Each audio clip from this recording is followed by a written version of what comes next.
Good evening, everybody. Welcome to our webinar this evening. My name is Catherine Winsor, and I'm delighted to be with you tonight as your chair. I'm the Director of Services and Evidence at Crohn's and Colitis UK, and I'm your chair this evening for our event on living well with late-onset IBD.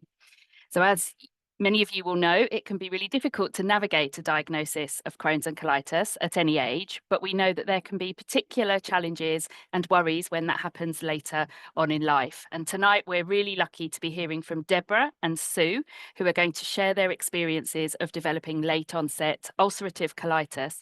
And we'll hear from Bridgette Fraser, one of our fantastic nurse specialists based at the Chelsea and Westminster Hospital. So there are our panelists sharing their experience and talking to us tonight. Before we get started, there's a few bits of housekeeping I just want to run you through. So the webinar is being recorded, and we will email you a link to the recording after the event so that you can watch it back and share it with anybody else that you think would find it interesting.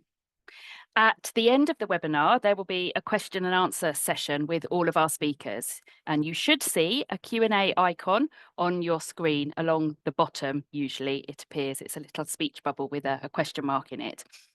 If you want to ask a question, just click on that and type in the box. You have the opportunity, if somebody else has asked a question that you really like, to upvote that by clicking on the thumbs up button, and that just bumps it further up the list so we can see which are the questions people would most like to have answered. You can ask a question anonymously, but please do be aware that any questions that you do ask will be visible to all attendees. So you can not put your name, but please don't share anything that you're not comfortable sharing with everybody who's watching. If you're joining on a mobile or you're dialing in, you might not see the Q&A box. And in which case, if you can put your questions in the chat, the team behind the scenes will copy those into the Q&A box. But a big plea to everybody who can see the Q&A box, if you can, please use it. But if you're dialing in and you want to raise your hand, you can press *9, and then you'll be invited to unmute during the Q&A if you have a question that you'd like to ask. So use the chat if you can't see the Q&A, and if you're on the phone, *9, and then somebody will unmute you so you can ask your question. Now, you might have questions that are really specific or might fall outside of the scope of today's webinar. Just so that we can keep this event focused and relevant to as many people as possible, we might type a reply to you rather than read your question out loud. And in doing that, what that might contain is some signposting to some support or some information, or encouraging you to call our helpline. So you may get a written answer if we don't get time to answer everybody's questions live. I don't think there's anybody joining us from outside the UK, but you never know, there might be. But please bear in mind, if you are, that our information is based on the UK healthcare system, and we're not able to offer advice on options elsewhere. And finally, at the end of the webinar, we're going to invite you to fill out a short survey. So this is an evaluation of tonight's event, your opportunity to tell us what worked really well for you and to give us any tips and pointers for things that we could improve on in the future. It would be amazing if you could spend a minute or two just sharing your thoughts with us so that we can both improve future events and also so that we can talk to funders and they can give us lots of money to put on events like this for you all. So without further ado, let's get on with the main event. Debra, I can see Debra has joined us. Debra has very kindly agreed to come along tonight to share her story. So I'm going to pass over to you, Debra. Welcome. Thank you very much. You'll have to bear with me because I have been losing my voice. So if I go a bit croaky, I apologise.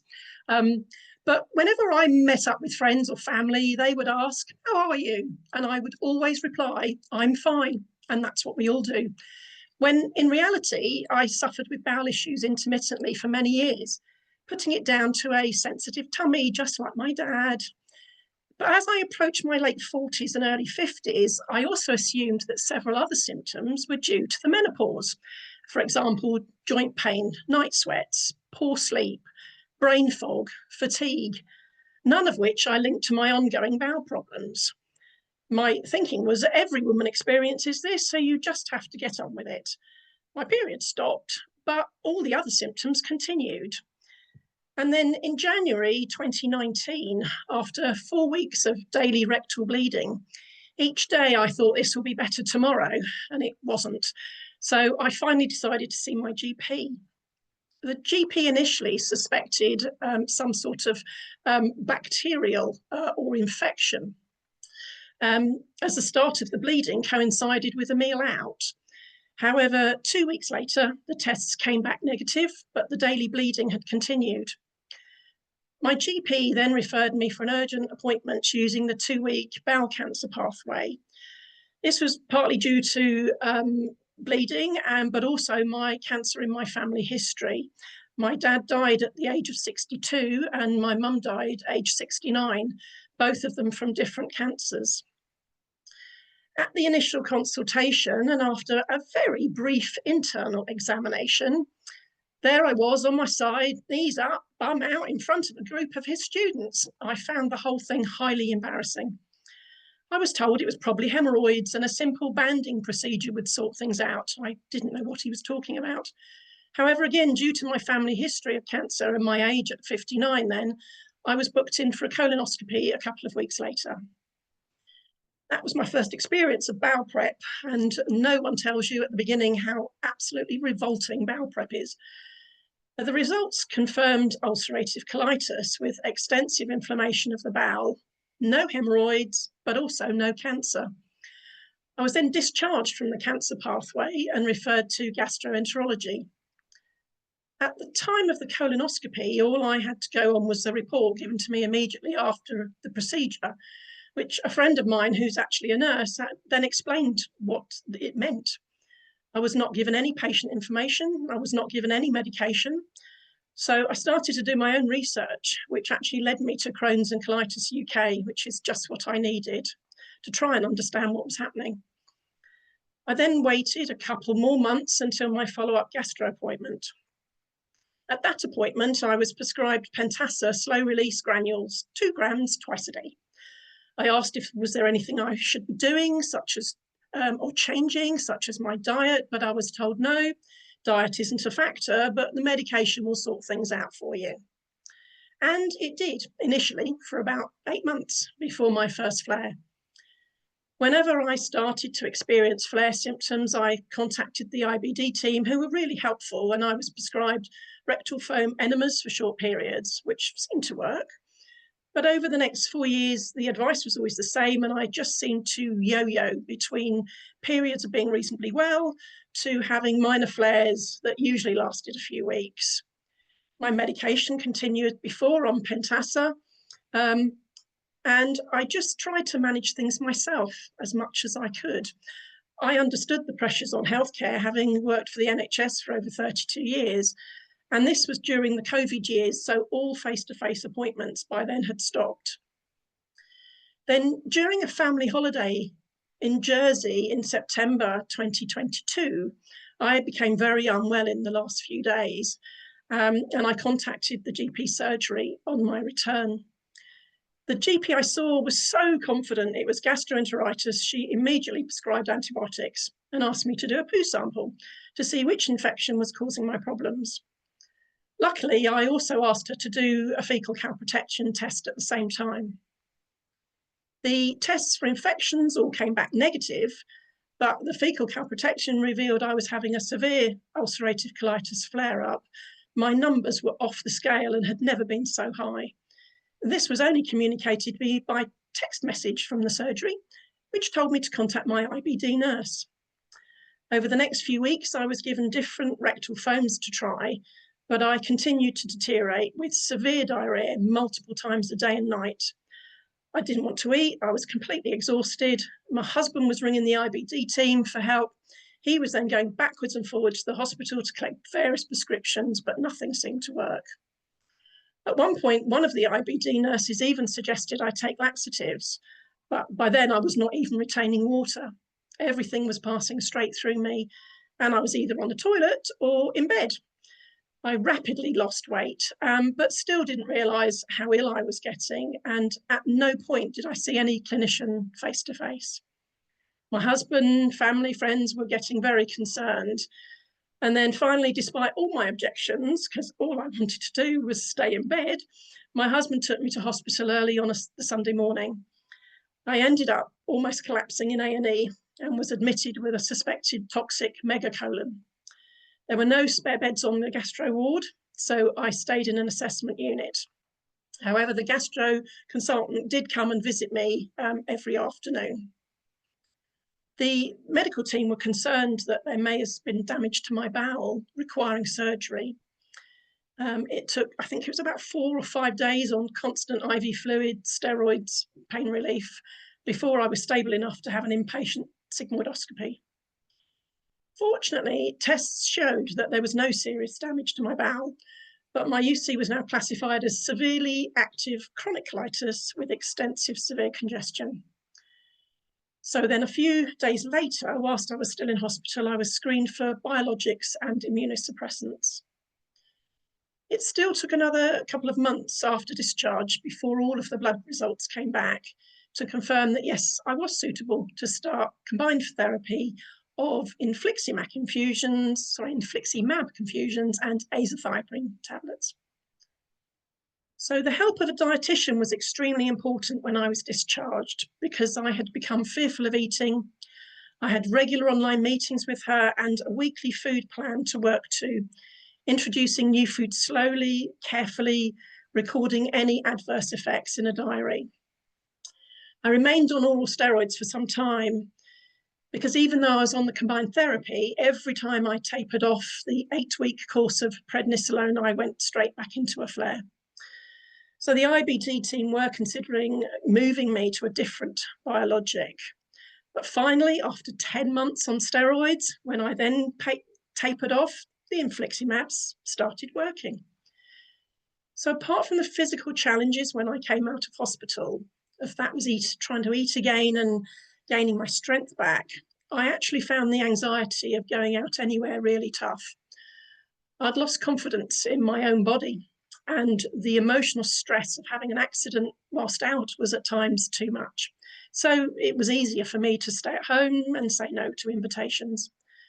My confidence had really taken a severe knock by then, and the weight that I put on due to the steroids was, and still is, hard to shift. But it was the support from my husband, family, friends that helped me through the hardest times. Also, researching this disease as much as I possibly could, educating myself, asking questions, learning from others in a similar position has been so helpful and really important to me. I've always had a reasonably good diet and try to eat as varied a diet as possible, not really cutting out any major food groups, but also trying to have different foods each day, if possible. I mean, I have found that if I have the same thing sort of several days running, if I make a batch of soup or something, I can start to react. So I'm a bit careful about that. I also try not to eat foods with emulsifiers, which can be a real challenge as they seem to be in so many foods these days. So I do take a lot of time, sometimes in the supermarkets, reading labels. But I try not to eat too much ultra-processed foods and have been reducing the amount of red meat and processed meat, but increasing the range of fruit and vegetables, nuts and seeds. There are a couple of foods that I always react to every time, such as crab, but not other seafood, but also chilies and bell peppers. So I just avoid those at all times, but everything else seems to be okay diet-wise. Carrying an emergency pack of essentials with me when I'm out and about is a must. So I have a little pack which has got some clean knickers, some wipes, pads, spare leggings, anti-bac gel. I haven't had to use that for many months now, but it still gives me peace of mind when I'm out, especially out for the day. Also, having the urgent can't wait card from Crohn's and Colitis UK has been proven to be so helpful in allowing me quick access to toilets. I used it recently on holiday in America, actually twice on the same day. I just knew I was not going to make it back to the hotel in time. I had the card ready in my hand, and as I walked into the cafe and bar, I showed it to the member of staff, and I have to say it worked brilliantly. Being older helps. I don't get embarrassed going into a shop, a cafe, restaurant, pub to use their toilets anymore. In fact, sometimes I don't even ask if I can see where the toilet is. I just go and use it, and then it maybe explain later if I have to. It's just so much better than having an accident. I've been reasonably well since August 2023. I still have urgency and loose bowels on occasions, but I feel much more in control, and I'm well for most of the time. I continue to take azathioprine tablets at night time. That helps me avoid any nausea when I used to take it in the mornings, but nighttime causes no problems at all. And I still have my 8-weekly infliximab infusions at the hospital. Plus, they've recently started giving me steroid injection at the last few infusions because I am developing antibodies to the infliximab. But for the last 3 months, they've stayed at a relatively low level so far. So that's just a let's wait and see. I even moved house last year and downsized, and the stress didn't affect me as much as I thought it was. I started line dancing again last summer, which I absolutely love, and now go twice a week. I recently started swimming again, and I've been on 2 long-haul holidays so far this year, something I would never have imagined a couple of years ago. And so to sum up, I would just say, for me, it was about educate myself so I could ask lots of questions, trusting in my instincts when I just knew something wasn't right, and not to give up. Thank you. Debra, thank you. Thank you so much for sharing your story in such honest detail, being really frank with us about your experience, and also really inspiring to hear how well you are living with your ulcerative colitis. So huge thank you. I know you're staying with us in case there are any questions in the Q&A, but on behalf of everybody, and there's lots of claps and lots of hearts. Thank you. Lots of love coming from everybody to you for sharing your story. Thank you very much. Thank you. Okay, so next up we have Sue. Sue, welcome. So tough act to follow. Debra set the bar quite high, but now we're going to hear from you, and you're going to tell us your story. Over to you. Thank you very much, Catherine. And yes, Debra certainly set the standard high. Well, I was a fit and active 67-year-old, enjoying walking, gardening, and volunteering with the National Trust, when in October 22, I noticed a little blood in my stool. I went to my GP, who thought it might be a hemorrhoid. But after about a week or 10 days, I went back as there was also a change in my bowel habit, and I just sort of knew things weren't right. I was given a fit test to do, and that came back positive. So I was then on the fast track route to a colonoscopy. Now, this was one great advantage of being over 60, as the presumption was that it could be bowel cancer. I had a colonoscopy just before Christmas and remember feeling relieved that it wasn't ulcerative colitis, it was ulcerative colitis, and in my case, pancolitis. Not that I really knew what that meant at the time, but I came out with medication, the phone number of my hospital's IBD helpline, and some Crohn's and Colitis UK leaflets.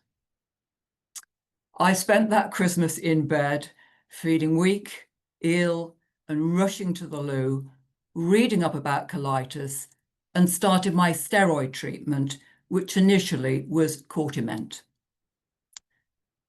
Early in January, I had the first of my many phone calls to the IBD helpline.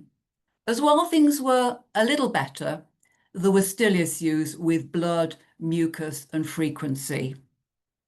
My medication was changed to prednisolone, a more general steroid. An urgent face-to-face consultant appointment was also made, which actually took place on my 68th birthday. The blood and stool tests had shown my inflammation rate was 10 times over what it should be. And at that appointment, there was the possibility of either being admitted to hospital sort of there and then for intravenous steroids or starting on infliximab. The decision was made for infliximab, and I had my first infusion in early February. So in that sense, a very sort of different story to Debra's in the timescale. Things did improve for a time, to the extent I could leave the house for a couple of hours in the morning with friends. And on one trip, I bought myself a William Morris design notebook in which to record my journey, keep a note of my symptoms, phone calls, etc., which proved invaluable and was a very positive thing for me to do. And I still look back over it and sort of see where I've come from. However, a couple of months down the path, I still had problems. So it was back to taking prednisolone and a change to another biologic medicine, this time vedolizumab, to see if that would get me into remission. Well, for me, no such luck, and August saw my first bad flare-up requiring hospitalization and 5 days of intravenous steroids to bring down the inflammation. A colonoscopy showed that there was still very active disease, so I was asked if I was okay with referral for surgery. I agreed, but actually later learnt that the referral was not made at that point. So I came out of hospital on a reducing dose of oral steroids, Mesavant, as well as keeping on with the vedolizumab infusions. That's when I really began to understand the words, "You are a non-responder." As just less than 2 months later, I had another flare-up, so back into hospital via ambulance for another 5 days of intravenous steroids. Now this time, I was determined to come out with a plan A and a plan B from the gastro team. Plan A was to try another biological treatment, this time a JAK inhibitor. It's the one I can never pronounce, but is shortened to UPA, along with Mesavant. Plan B being a referral for surgery, as it was agreed I couldn't have any more steroids and we were beginning to run out of options. A joint consultation was held with the lead IBD gastro consultant and colorectal surgeon at the end of November 2023. And in January 2024, I had a pan-colon colectomy and now have a permanent stoma. When I was first diagnosed with ulcerative colitis, little did I think that just 15 months after starting to have bowel problems, I would be facing major surgery. I was upset when surgery was mentioned during my first hospitalization, and I'm ever grateful to 2 women on the ward who were supportive and empathetic and happy to talk.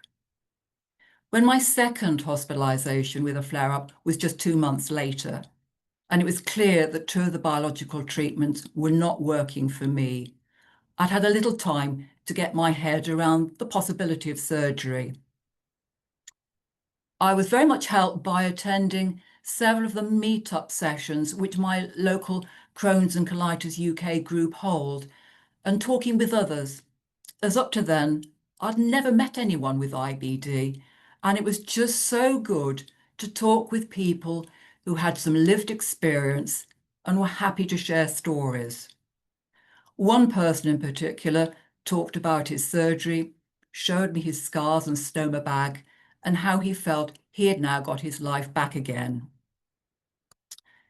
I had that good hour-long joint consultation with a gastro consultant and colorectal surgeon, during which the options of trying another treatment pathway or surgery were discussed, and the risks and the benefits of both.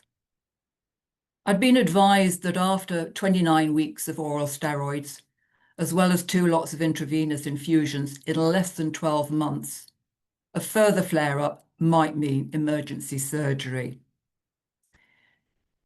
In the light of that, and because I'd never really been in remission, was suffering with fatigue, pain, and never being able to leave the house for long, I felt the planned surgery was the right path for me. I remember signing the consent forms on that November day and was advised that surgery would probably take place in the January. I then spent the next 6 weeks trying to keep as fit as possible, gradually coming off my medication and reading up about what was involved. I had an appointment with one of the colorectal nurses, actually on the actual anniversary of my diagnosis, who explained the practicalities of living with a stoma, what was involved, and I came out with my practice kit. And on the day of the surgery, it was lovely that it was the same nurse who came to discuss the actual site of the stoma and mark the desired point for the surgeon. 8 hours later, I was back on the ward, having had keyhole surgery. So in my case, the whole of my colon, rectum, and anal canal have been removed, and I have an ileostomy, a stoma, which is permanent. Major surgery. But the good thing is that I no longer have a colon or rectum to become inflamed, or indeed to develop bowel cancer. I was in hospital for 7 nights, recovering and learning how to manage my stoma, and then home to begin the long recovery and learning to live with a stoma. But no more colitis and no more dashes to the loo, hoping you're going to make it. However, I had lost a lot of weight and did feel very weak. I was advised it would take a number of months to recover and to get used to my stoma. Learning what foods worked for me was important, and to try and get back to a more normal diet and put some weight back on. Some food like sweet corn, nuts, and the hard skin of fruit or jacket potatoes are permanently off the menu. But gradually, I've learned what works for me. It was also a slow journey back to some level of fitness. To begin with, I could only manage to walk to the next lamppost, and that was with a walking stick and someone with me. But gradually over the months, I could do more and more. 4 close friends were with me every step of my journey, and their support and empathy, along with that of my close family on the practical front, have proved invaluable. I have to say, we've also had some good laughs along the way. Now, steroids have helped with bringing down inflammation, but for me have also caused life-changing consequences.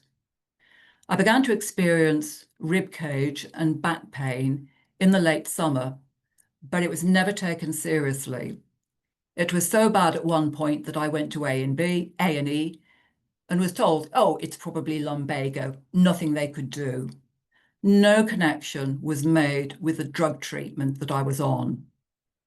I just became more and more worried and in pain, and having researched the long-term use of steroids in bones, I pushed for a bone density scan.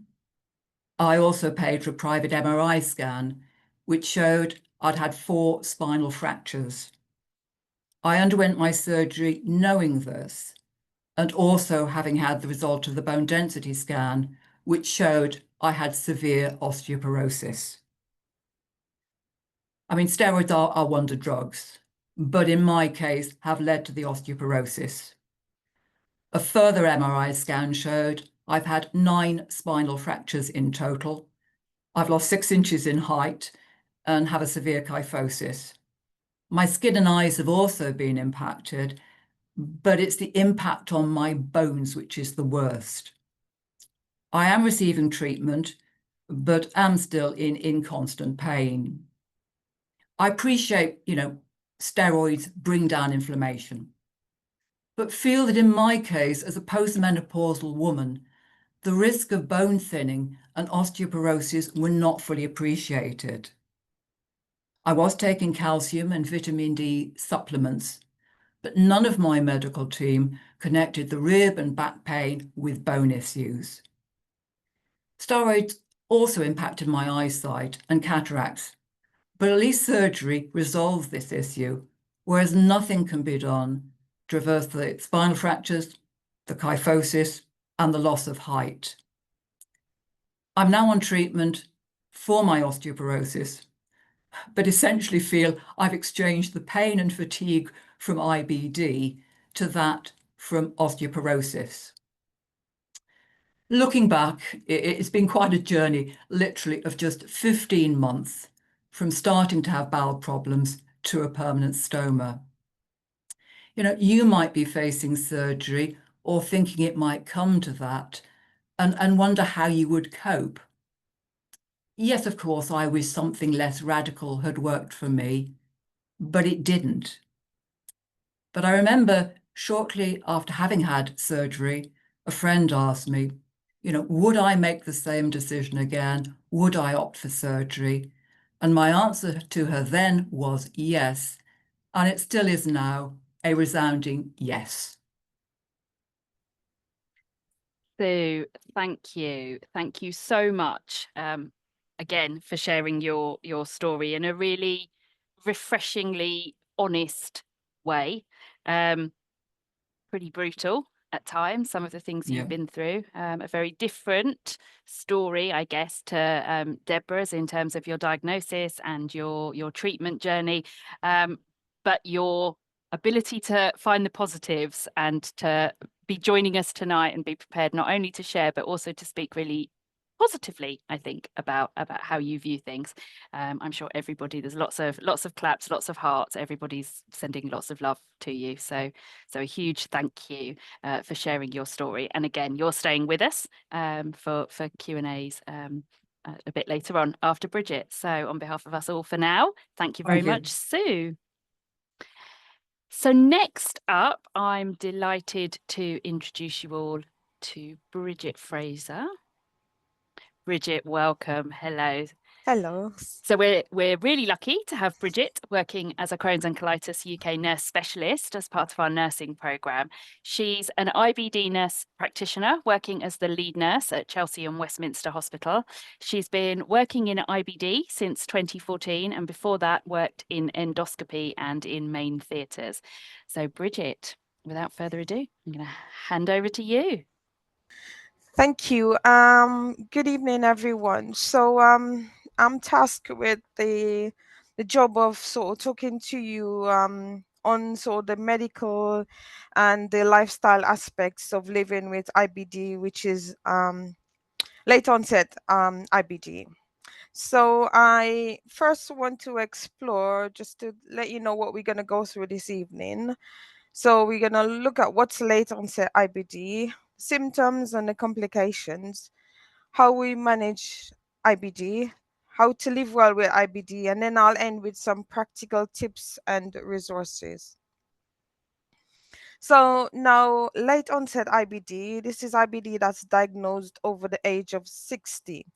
And this includes Crohn's disease, ulcerative colitis, microscopic colitis, and inflammatory bowel disease unclassified, which most time you hear people say IBDU, or you might hear the term indeterminate colitis, all interchangeable. Now, we know that 1 in 4 people with IBD does have late onset IBD, and sometimes the symptoms are milder, and that's when you often get diagnostic delays, and often these are unrecognized and people are often misdiagnosed. So signs and symptoms, as I said, they're often milder, but they're similar to our younger patients. So you get the diarrhea, you get the urgency, you get the bleeding, but unfortunately you have more profound fatigue. So fatigue is worse in this age group, and you also have pain. The pain can either be in your tummy or it can be joint pains, all depending. We do have often you're misdiagnosed, and it's commonly confused with IBS, so that's irritable bowel syndrome, which is completely different. And it may also be diagnosed as diverticulitis or sometimes even cancer. You may have overlap with other conditions, and due to age, there's an increased risk of complications, and we'll talk about those complications later on. Now, I just want to sort of say that it can be hard because obviously you're just adjusting to a new diagnosis later in life, but we always encourage people to be able to deal with deal with the diagnosis is trying to accept it and adjust your lifestyle without actually losing your identity, because there's actually a great impact on your sense of self and your sense of independence. And of course, receiving a chronic diagnosis later in life, you know can be hard for some people. And I normally say it's, you should feel free to grieve or experience frustration.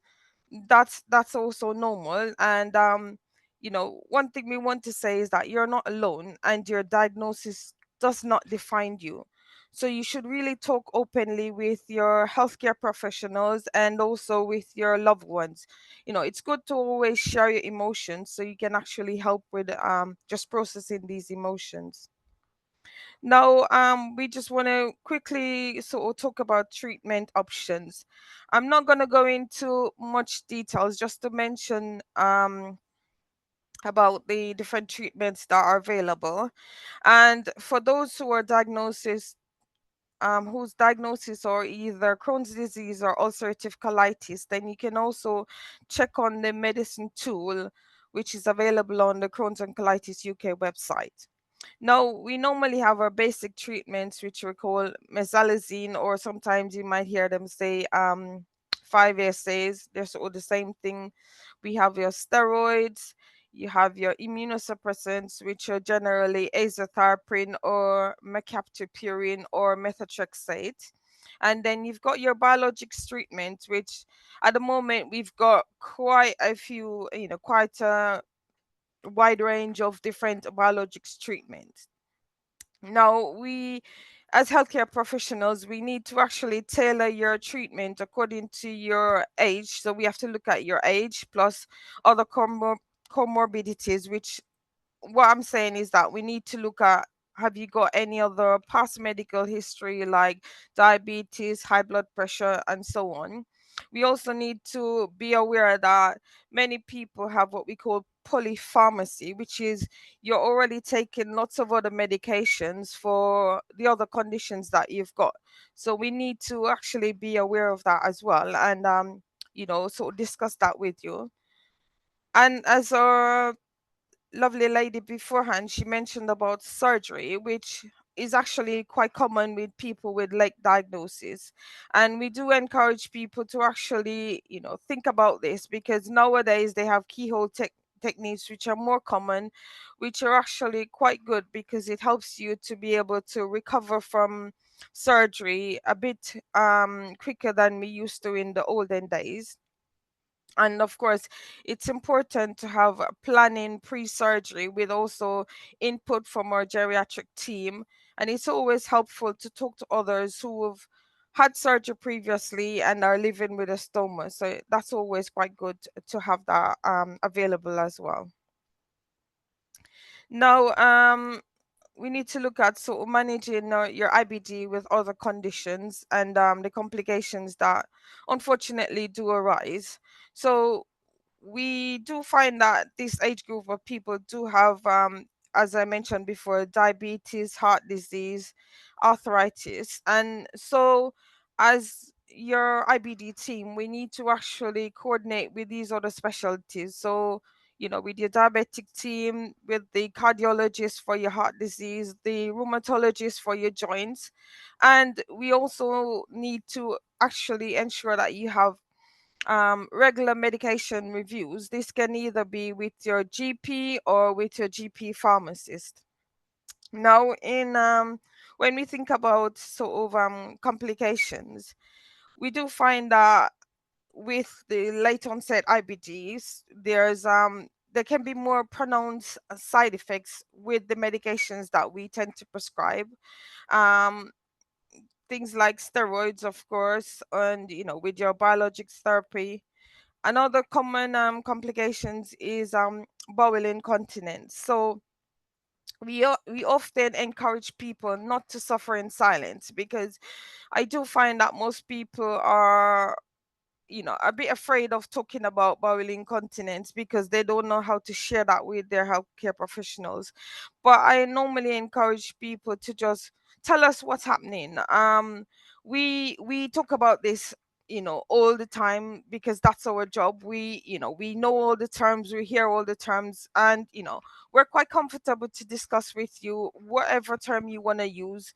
We're happy to discuss that. And I would encourage you to just speak to your healthcare professionals and let them know what's happening, because we can actually help you to manage bowel incontinence. There's also that increased risk of infection, especially when you're on steroids and you're on biologics, because obviously your immune system is being affected with these medication, and being older, your immune system also is actually weakened. Another really common complication is the osteoporosis risk, which, as our lovely Sue was saying about, is the osteoporosis that can happen. And we do unfortunately have patients who are what we would say stuck on steroids, which you never want to happen. So I would encourage you, if you're on a course of steroids for more than 3 months, then speak to your IBD team about having a bone scan, which is what we call a DEXA scan. And if you're having any back pains, any joint pains, any sort of pains out of the ordinary, then you actually need to speak to your team. And we do encourage that, because obviously you do have people who start steroids without letting us know.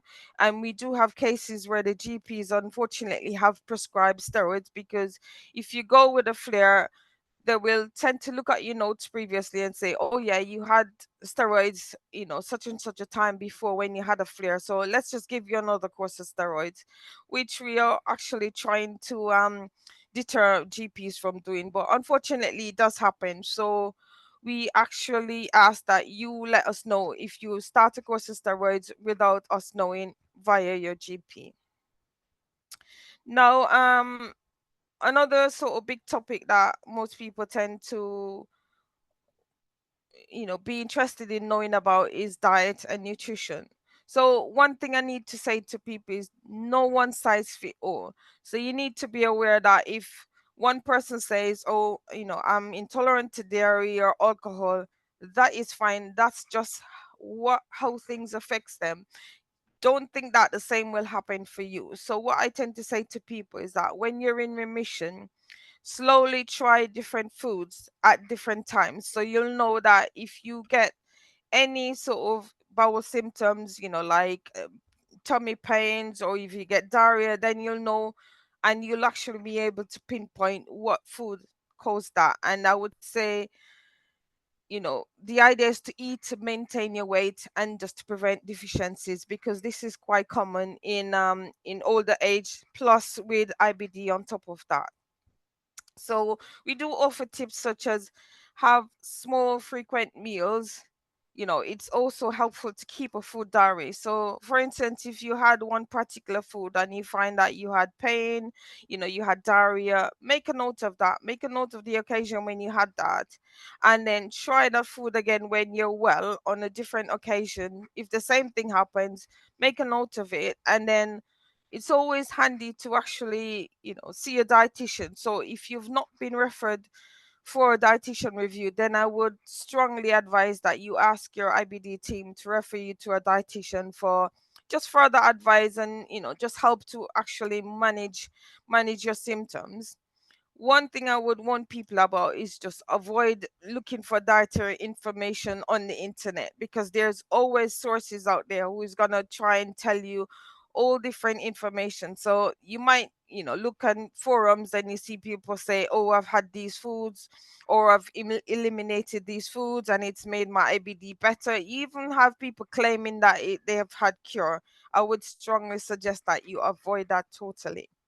Now, there's also the question about supplements. So we do find that people will have deficiencies, as I said. So we tend to always do blood tests, and the guidelines are that we should actually do it every sort of twice a year or so if you're well. But if you've got active disease, we tend to do it a bit more often, and we tend to check for vitamin D, vitamin B12, folate, and iron. And we do offer supplements if these are low. you often have people asking, do I need to sort of take a regular, multivitamins? I would say the choice is yours, because there's no sort of evidence out there to say that that will help. But if people take the vitamins and they feel okay, then I would say go ahead. But one thing, because of the UK, we don't get much sunshine, so I always encourage people to take vitamin D, especially during the winter months. And of course, being an older age, we also advise you to take calcium supplements, because calcium and vitamin D is always good for your bones. Now let's sort of look at ultra processed foods. So these are the sort of foods that you get, which are shop bought foods, which got lots of added what should I say, nutrients that are not good for you, then, in other words. So things like unhealthy fats that we do ask you to avoid. So my advice would be just to stay away from ultra processed foods, and if you can actually do your own cooking, then that's actually helpful, because it'll be fresh food, and you'll know what you put in the foods when you cook it, so you'll be confident that it is the one that's right for you. Now, people often ask about diet when they're having a flare. So my advice when you're having a flare is to have a diet that's high in protein. And but often people find that it's hard to eat during the times when you're having a flare, because in let's say you're having diarrhea or loose stools, you're having tummy pains, there's no desire to eat, because oftentimes people find that as soon as they eat, they need to go to the toilet. So the consequence of that is that people avoid eating, which is never great, because you need to maintain your strength, obviously, when you're having a flare. So what I tend to do is encourage people to have high protein shakes, which normally are easy to digest, and obviously the bowel needs protein to help it to heal. And we do say, low fiber diet, but obviously there's not much evidence to show that this actually works, but we find that in many people it does help. But it's also important to maintain your fluid intake. So you should have, try and drink as much fluids, in whatever form that you find is tolerable for you. We say do that. Have small, frequent meals, and have sort of healthy fats such as avocados, olive oil, because these are high in energy, and it is what you need during the times when you have a flare.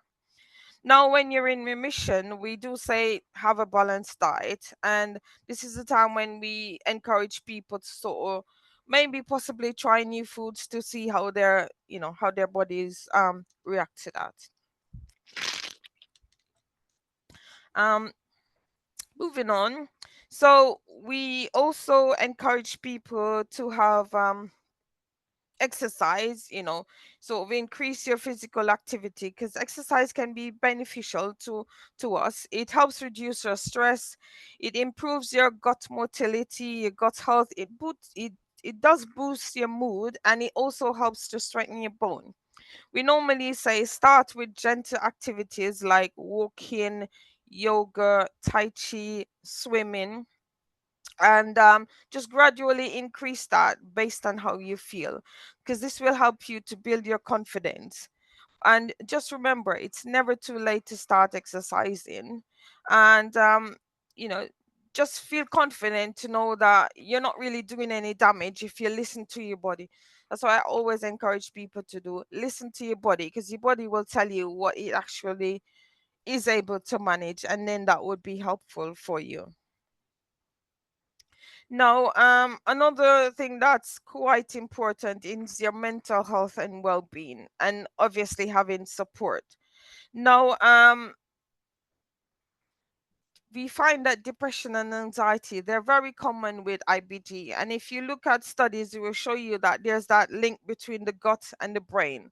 So when your gut or your bowels are unhappy, then your brain tends to sort of mirror that, in other words. And then vice versa. So if you're feeling down or depressed or anxious, then you find that it also affects your bowels. So if you say, for instance, a normal person, going for an interview for a job that you really want, you find some people will find that, just before the interview, they're anxious, they're feeling really anxious. And then what tends to happen, some people tends to have diarrhea and they have to rush out to the toilet.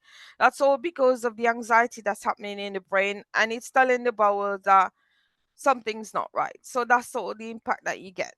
And of course, these symptoms can affect your confidence, it can affect your mood. And we do have support available for this. So for most times I do refer my patients to go on to the NHS talking therapies. So there's a website, if you put in on Google NHS talking therapies, it will come up and you can do a self-referral for yourself.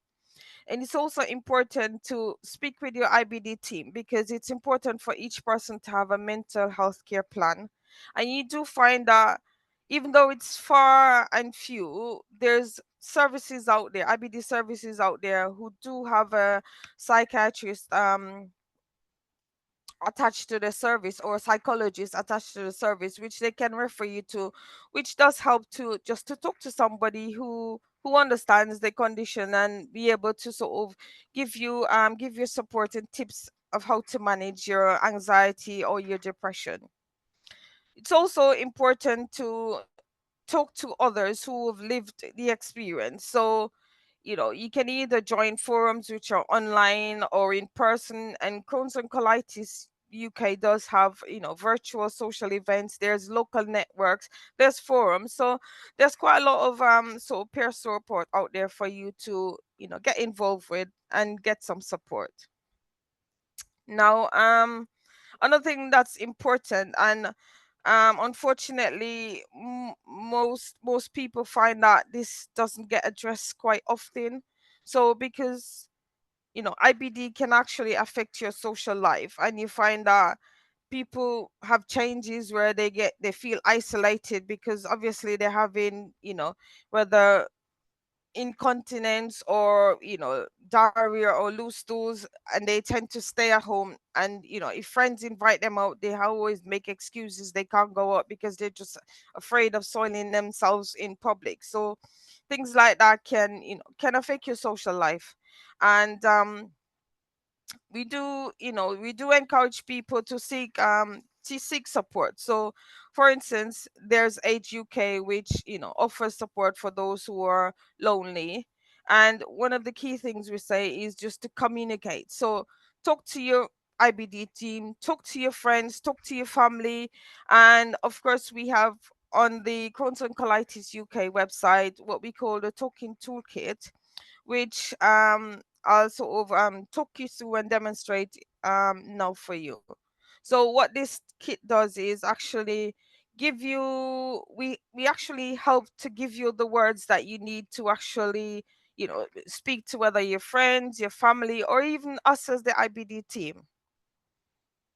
So so when you go on it, it says what questions would you like, and then you can choose.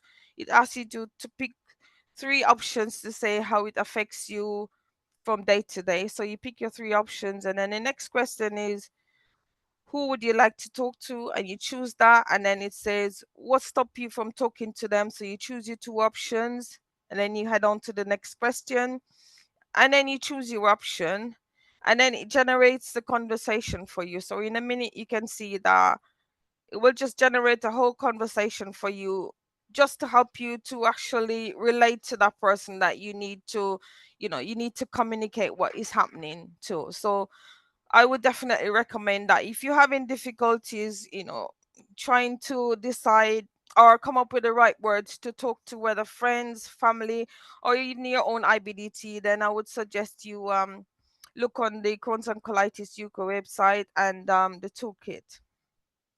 Now, another sort of not so talked about topic is sex and relationships. And not because we're dealing with a sort of what we would say older age group doesn't mean that this is not important. This is also very, very important. And one thing we need to understand is that physical symptoms does impact, your intimacy. So we need people to actually be aware of this and talk about it, and not think that it's a taboo and that we don't talk about it. We should, because the physical symptoms can also affect your confidence. So it's important to have open communication. So talk openly with your friends, with your partners, sorry, with your healthcare professionals.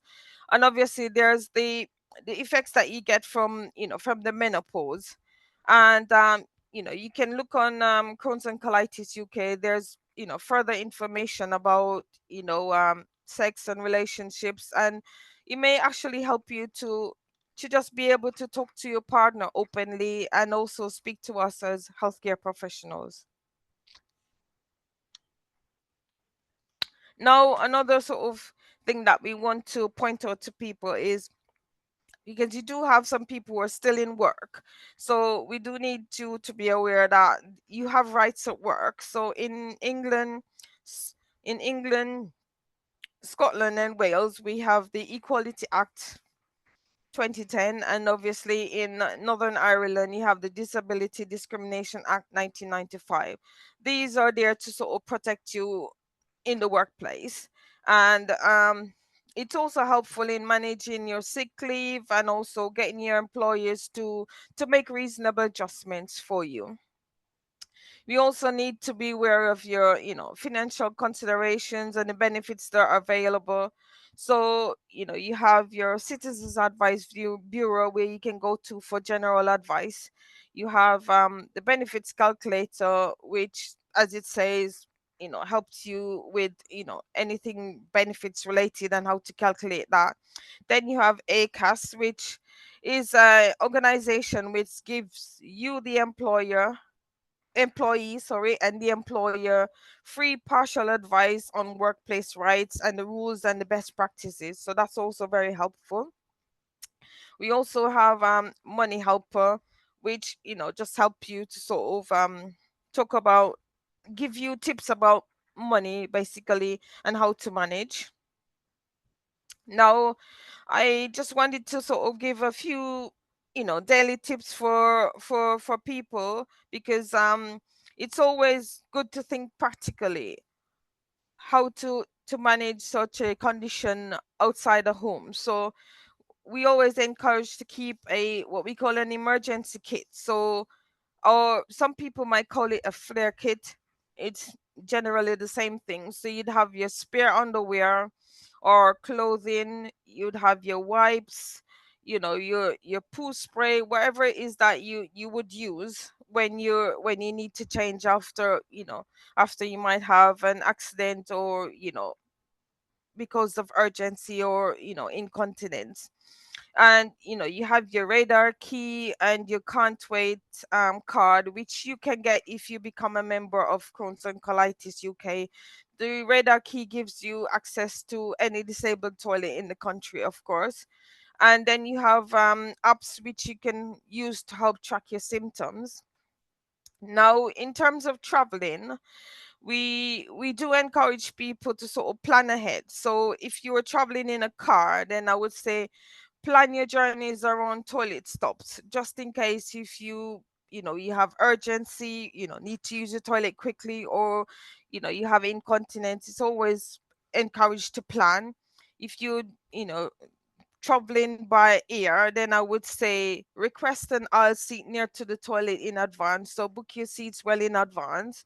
If you're using public transport, like say the trains, you have some trains that does have toilets on board, but then there's others that don't. So it's always good to check the National Rail website, so they can give you information about the stations which will have toilets, so you can stop and use the toilet.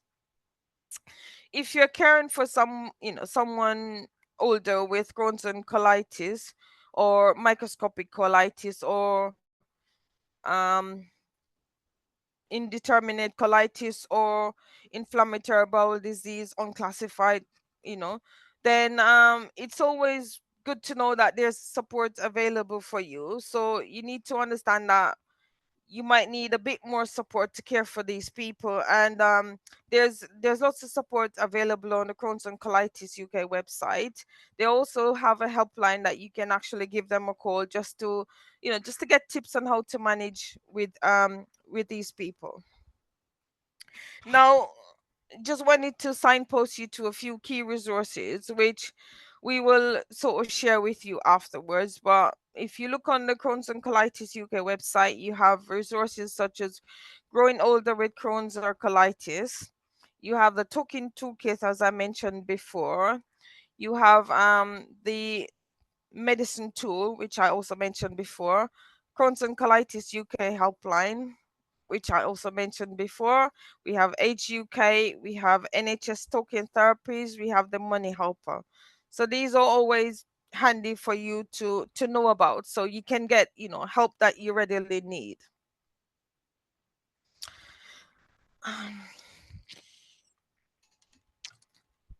Sorry. Now, in summarizing, I just want to say that late onset IBD is actually manageable. And people need to be aware that holistic care is essential. So we need to look after not only the body, but we also need to look after the mind. And when it comes to diet and nutrition, no one size fit all. Always remember, you need to have a dietitian input, because that would be really helpful for you. And it's always important to get the information and support you need to help you to speak up for your needs. And that's where Crohn's and Colitis UK comes in, because there's lots of information resources available. And one thing that I would like to end with is that you're only as old as you feel. Thank you. Bridgette, thank you. Thank you so much for taking us through that set of slides. We'll have felt to you like you were going at pace, but no, there was a lot. I'm sorry, there. I was trying to keep to the time. No, you did brilliantly. But yeah, take a breath before we get into the Q&A. And as I've said to both Debra and Sue, lots of thumbs up and lots of applause and hearts. So we know that people have really been listening and have been really appreciating what you've covered. So we're going to dive into the Q&A now. We have lots of questions. I know some of them are being answered by the team behind the scenes as well. And I'll try and order them so we don't jump about too much. I think one of the observations I'm going to make before we head into the Q&A is there are lots of comments from people, as there always are when we run events like this, about variation in care.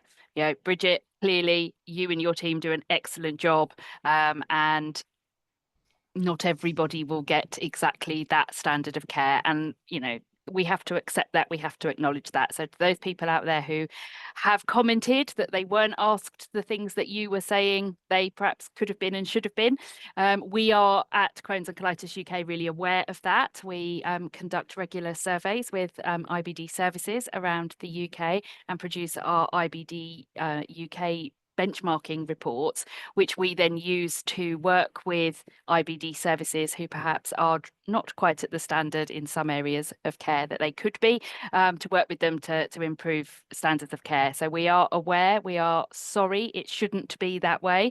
But I just wanted to say that to reassure people that we are aware of that as an issue, and are doing everything we can to try and drive up standards of care so everyone gets a Bridgette, and Bridgette's team, because it sounds like Bridgette and her team do a great job. We try. Yeah, I'm sure you do. Okay, so I'm going to dive straight in with a question. So there is a series of questions here around osteoporosis, and I'm going to try and group them together for us. So I'll start with the first one, which Bridgette, I think is probably for you, which is a question from one of our viewers. Is osteoporosis a risk for men as well as women?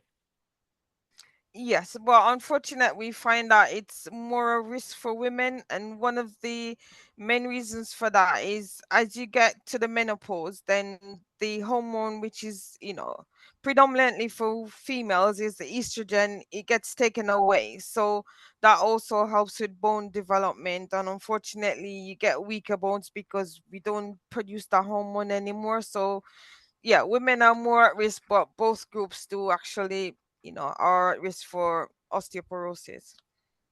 Great, thank you. And then a follow-up question from Debbie around biologics. So do biologics increase your risk of osteoporosis? Uh, It's okay to say you don't know.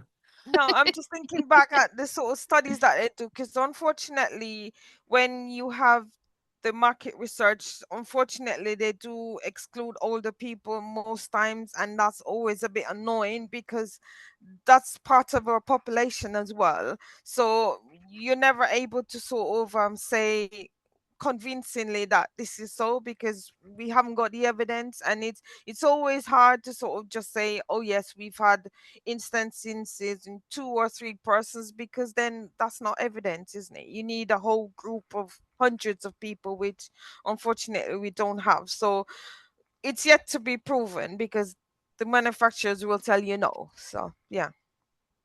Okay, great, thank you. And then one sort of third question on osteoporosis, which is really about preventing the progression of osteoporosis. And Sue, you covered some of this, I think, in when you were talking. So is there any advice, Bridgette or Sue and Debra, for preventing the progression of osteoporosis? So because obviously, as I said before, if you've been on steroids for 3 months or more, then you need to actually emphasize with your team that they need to do a bone scan for you, and you need to sort of try and push for that. The other thing is, obviously, we have instances where the GP will just prescribe steroids. So we always say, for any patient, if you've had more than 2 courses of steroids in a 1 year period, so from maybe March this year to sort of April the next year, we'll sort of say that's a 1 year period. If you do have more than 2 courses of steroids, you need to let us know, because you also need to have your scan, your bone scan.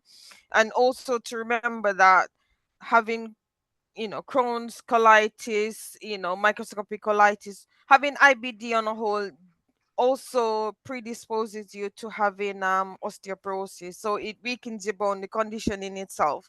And on top of us giving you steroids, that's not very helpful. So honestly, most people should have a bone scan at least once every 3 years, they say.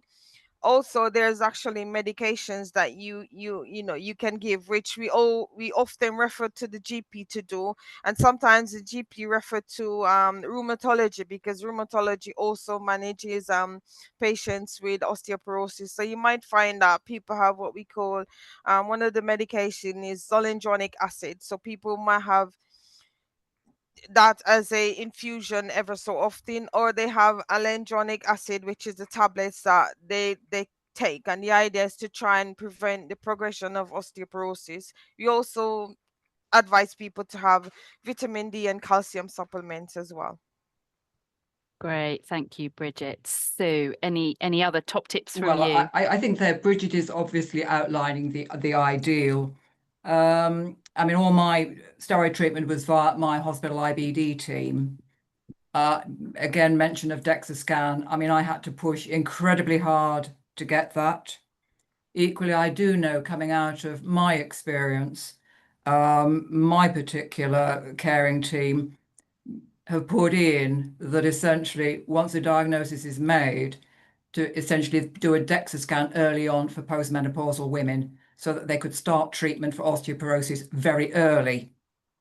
Because I think if you're on high doses, I was, even 3-4 months down the line, damage can be done. Great. Okay, thank you. And one last question has come in around osteoporosis, and that's your thoughts on HRT for prevention of osteoporosis.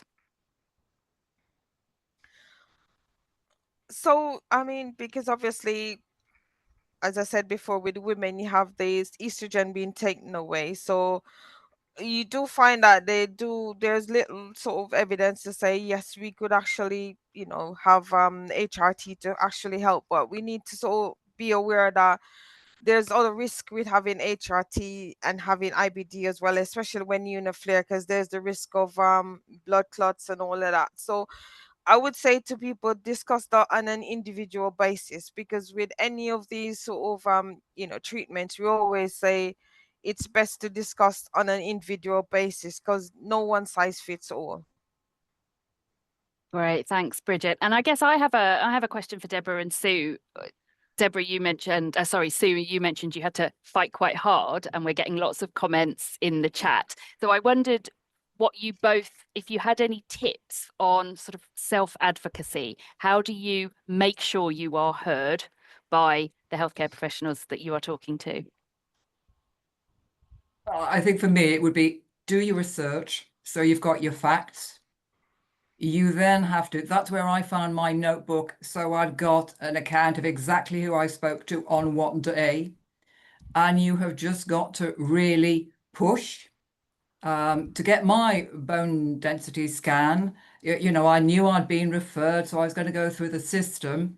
Well, I discovered, you could ring the local site. I just wanted to know where I was on the list. But I was lucky. The next day, somebody rang with a cancellation and I got it. But I think that's because I'd been pushing and pressing. And I think you've just got to keep going. Thanks, Sue. Anything from you, Debra? Yeah, I think I would just echo that in terms of with me, I just found out as much as I possibly could. Look at the forums, follow people who are experts in their field, because there's lots on Facebook, there's lots on Instagram, there's lots on other social media. Just educated myself as much as possible. And like Sue, actually, every time I had a flare, I kept a diary. I kept how many times I had diarrhea. I used the Bristol stool chart to record what condition my sort of stools were, because if you start talking back in the similar language, I find it really helps. And yeah, it's just I think also being older, I think I just wanted as much information, and I wasn't afraid to ask. But having said that, until I met Sue a few weeks ago and we talked about this webinar, I have never ever had a bone scan, and I was on steroids constantly for 10 months 2 years ago. So I've now put in a request through my GP for a bone scan, because I'm now 66 and I've never had a scan. And one of the things that I think we would say is practice saying it to somebody else before you go in and say it to your nurse or your consultant. Build your confidence up that way. Brilliant. Sorry, one other thing, actually, I also took either a husband or a friend with me. Okay. Because my husband's really good at making notes, because when they're talking to you, especially when you're first diagnosed, you don't retain the information. So he was great. He'd make some notes and then he'd ask questions if he didn't quite fully understand what they were saying, especially if I was just sitting there a bit in shell shock. And when he couldn't come with me at really important meetings, I would take a nurse friend with me. So that's what helped me. And one other point, just picking up on that, if I may, I think it's preparation in advance of that. So you've worked out the questions that you want to have answered, so you can go down that list. So you don't come out of either the phone call or the meeting without having sort of ticked them all off, and you've got some answers. And I used to record it and then write it up in my sort of, if you like, neat book at home. So I'd got an absolute record. Lovely, thanks. The other thing, the other thing I always find, because obviously, as as us nurses, because I do my own clinics and I tend to get sort of half an hour for my appointments, but I'm never rushed, because I think, what, it's not about time, it's about the person that's in front of me. It's important, because they're only seeing me for this time. They have to live with this condition for 24 hours a day, and I only just have this short space of time to get all that information in. And whereas with the doctors, they have like 10 or 15 minutes, which is never fair. So I tend to say to patients, even though you're going to make a list of questions, you need to put the most important bits at the top, because you with a doctor you're never going to get through that list. It's just the way it is.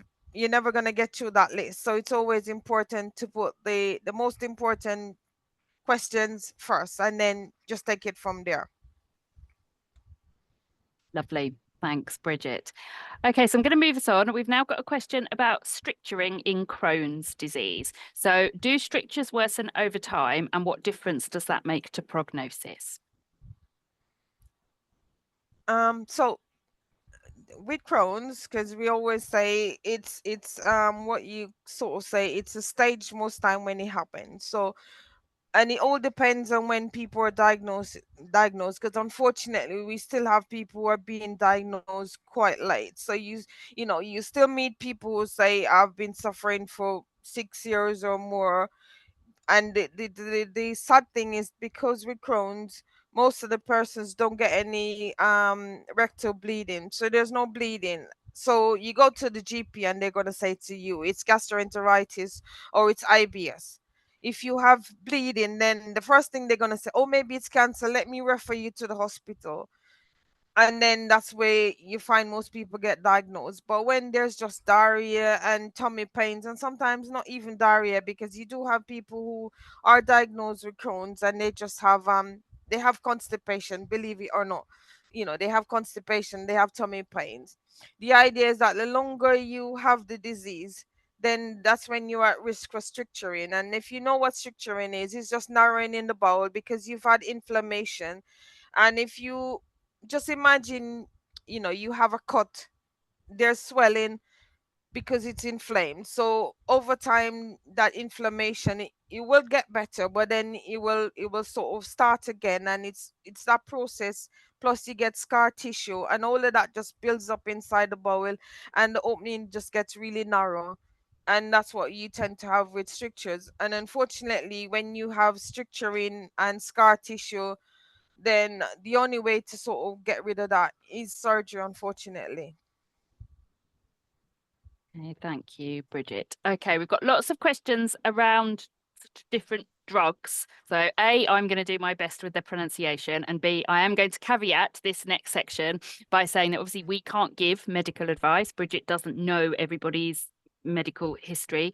So I will try and frame them in general terms to help you answer them, Bridgette. So we've got the first one here is around so it was diagnosed, this person was diagnosed with Crohn's last year, and they're just coming up to their 80th birthday. Happy birthday for when it arrives. They are having ustekinumab. Does that, yes, yeah, she's nodding. You did That's well good. with that, yeah. Which seems to be working, but they can't get off their steroids because their adrenal glands aren't working as well as they could. And she's asking, am I going to have these injections sort of in the long term? So that's always sort of a difficult question, because obviously how it works is we put you on treatment, and then you actually be meant to have monitoring sort of, every 3 to 6 months. Every unit is different, but the ICBs or the CCGs say we need to review you after a year of treatment, and then decide whether or not this treatment is right for you. So you should really be having at least yearly reviews, and that's when your team will decide whether you need a blood test or colonoscopy, stool test, whatever it is that they need to assess you to say this drug is working, should be continued. You will have instances where we might say all your tests are normal, and the team might opt to keep you on medication. And the reason for that is that if you've had a torrid time, with your diagnosis, so you had a long time to get diagnosed, or you were very ill when you were first diagnosed, then we tend to say, you know what, this treatment is working, let's not stop it, let's just continue and see how you get on. In terms of with the steroids, the person should actually be assessed by the endocrine team. So they really should be under the endocrine team, who should be keeping a close eye on them to try and withdraw that steroid eventually. But each individual case is different, and it's always best to just speak to your team. Really, you should just be open and honest with them, because just tell them what it is that you're asking, and you find that most time they're willing to listen. And I say the IBD nurses will listen more, because we do. You do. Great. Okay, so another drug challenge for me coming up. This is a question from Claire, who is in her 60s and is on azathioprine, and is just checking that that's okay to be on in her 60s. She's on quite a small dose, but I think she's a bit worried about it. So from our point of view as a team, when we have anyone over 60 on azathioprine, we tend to actually bring them in for review, because obviously we know, because of the side effect profile with azathioprine, you're more prone to skin cancers, blood cancers. So we just, we need to be more aware of people over 60 who are on these medications. And most times we tend to have a conversation to say that if you're well, maybe this is the time that we would like to actually withdraw the drug slowly and see how you get on. But it's an individual choice, and if you're worried, then I would say speak to your team, because they will listen. And we do have, unfortunately, patients who get lost to follow up, because unfortunately during the pandemic we've lost quite a bit of patients. But patients are still out there, and I would advise just come forward, contact your team however you can. Look on the hospital website, there's always sort of signposting to the IBD team, and get in touch. And I guess looping back to the question that we all came in on around sort of self-advocacy, ask for a review if you're not sure, I guess. And Sue and Deborah, do you have any thoughts on that? Deborah? Yes, I'm on azathioprine, so I've been on it for the last 2 years.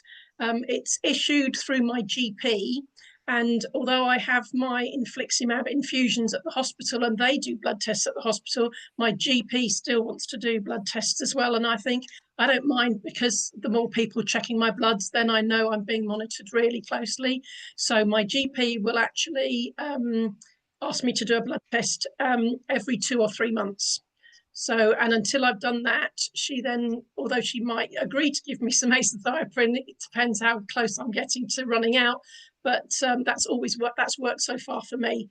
And I don't particularly have a problem with some of the side effects that are listed, which is very frightening when you first go on AZA, because there's so many side effects. But I don't seem to have problems with them. I take them at night, so I don't have the nausea problems. Make sure I use sun cream, make sure I wear a hat, especially in this weather, so I cover up, and have regular blood tests. Great, thank you, Deborah. I'm going to say there are well over 100 people on the call, and we are not going to be able to get around to all of the questions. So if you want to use the upvote button, the thumbs up, then that will show me which ones people are most interested in. One subject that is getting some interest, and it's a new one on me, Bridgette, and again, it's a vocabulary pronunciation pitfall coming up here. Collagenous colitis. So we've got a couple of people who have said that they've been diagnosed with that. They've never heard anything about it. They've obviously looked for some resources and are struggling to find resources. So I wondered, if you could just say a little bit about that, and then I'm also going to pass on to my team. Lots of requests, can we do a webinar specifically on that, because obviously there's a lack of information out there. So that's actually one form of microscopic colitis. So people will sort of hear the general term microscopic colitis, and the reason for that is that this can only be diagnosed when you look under the microscope. So that's where the term comes from, looking under the microscope. So when you look under the microscope, you have actually 3 forms of microscopic colitis that you can pick up.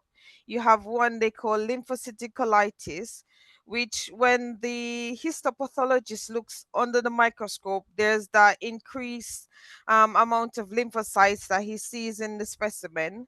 The other one is the collagenous colitis, which is there's an increased band of collagen in the bowel when he looks under the microscope. And then the third one is when they can't determine, so because they have to sort of count the cells that they look at. So there's like a few lymphocytes, and then there's a few collagen bands. So they can't sort of give you one diagnosis or the other. So they just sort of say indeterminate microscopic colitis, just like you do with colitis. Now, unfortunately for people with these, the main symptom is actually diarrhea or loose stools, and when they have a colonoscopy they will tell them that it looks normal.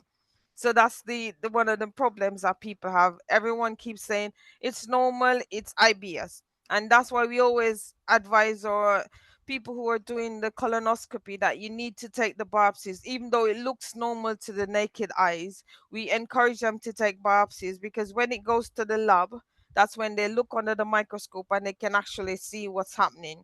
In terms of treatment, it's normally steroids, which is a milder form of steroids called budesonide. So most people hear it mentioned. So you get a course of steroids for about 2 months. For some people, it works brilliant, and in others, it's like with any other medication, it doesn't work. And you do have some people who we'd give like antidiarrheal medications such as loperamide or what's the other word, Imodium. So as treatment basically, but that can be a topic in itself if you ask me. Great, thank you. Okay, and I'm going to squeeze one more in only because it's rocketed in the popularity stakes, and it is a really difficult question. So I'm going to ask you to give a nice, short, sharp answer if you can. And it's a difficult question because you don't know the 7 people that have thumbs up it. But people are saying, compared to the stories that Debra and Sue have shared tonight, they feel that their symptoms are pretty mild in comparison, but they're worried that as they get older, their symptoms will worsen. So do you have any advice for them around that? So just like how Debra and Sue were saying, they keep diaries. We always encourage people to keep diaries, because with these conditions, you find that one day things are great, and then the next day things change overnight, because it can happen. So I always say to people, never rely on, you feeling today, it might be okay. Any change in symptoms, anything at all, just keep a diary. And the other thing I would say, because we do have a few patients, unfortunately, they sit on their symptoms. So they get in touch and you ask them, how long have you been having symptoms, and they will say, oh, about a week, 2 weeks. And you're like, no, do not do that, people. As soon as the sort of the third day comes, please get in touch, because you should actually be recording your symptoms. So you should actually see a change in symptom, and if there's no change, it remains constant or it's getting worse, then get in touch, because the earlier that we can get to you, then the better it is. Because honestly, for me, I hate giving steroids, so I try to avoid it. But if you come, get in touch with me 2 weeks after you're having symptoms, unfortunately, I'm gonna have to give you steroids or do something else drastic, which is bring you into hospital. And if we bring you into hospital, the first thing they're gonna do is give you IV steroids. So I would suggest to people, get in touch as early as possible. Great, thank you. Well, unfortunately, we're out of time. I know it's a hot, sticky evening. I'm going to ask people to stay with us for just a couple more minutes, if that's okay. I want to say on behalf of everybody watching and everyone at Crohn's and Colitis UK, a massive thank you to Bridgette, Debra, and Sue. Debra and Sue, for sharing your stories in such an open and honest way, as I said earlier, and for sharing your tips for managing a new diagnosis, the importance of researching your condition, becoming a bit of an expert in it. And both of you talked very passionately about the importance of having a really strong support network around you. And I think that's something that everybody could take away. And I think, Bridgette, I can just summarize your entire talk and answer to questions with talk to your IBD nurse. So nurses are there. They do have that bit more time rather than the consultants.